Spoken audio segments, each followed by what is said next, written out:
ये paragraph based question है, एक गद्यांश दिया है और उसके लिए आपको क्या बताना है, क्वेश्चन उपयुक्त शीर्षक दीजिए।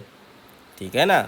क्या है, भारतीय लेखकों की दुर्दशा, भारतीय शिक्षकों की दुर्व्यवस्था, भारतीय शिक्षकों का अंग्रेजी मोह, भारत की दुर्व्यवस्था। तो ये किससे निकालना है शीर्षक, पैराग्राफ से। तो आइए पैराग्राफ देखते हैं।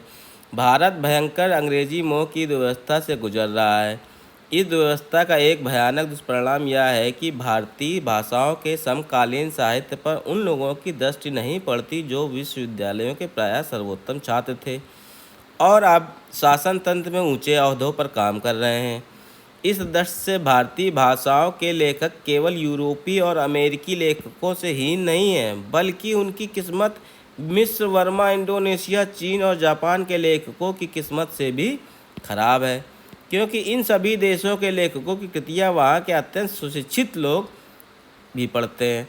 केवल हम ही हैं जिनकी पुस्तकों पर यहाँ के तथाकथित शिक्षित समुदाय की दृष्टि प्रायः नहीं पड़ती। हमारा तथाकथित उच्च शिक्षित समुदाय जो कुछ पढ़ना चाहता है उसे अंग्रेजी में ही पढ़ लेता है।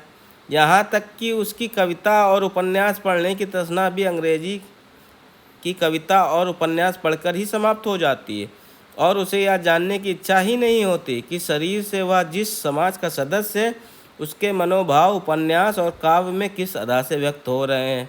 तो ये पैराग्राफ है। पैराग्राफ के अनुसार हमें क्वेश्चन का आंसर देना है, क्या बताना है, उपयुक्त शीर्षक।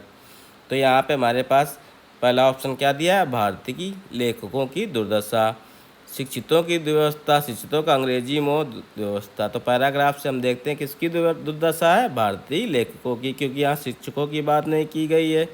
ठीक है ना। शिक्षकों का अंग्रेजी मोह नहीं बताया गया, भारत की दुर्व्यवस्था की बात नहीं हुई है।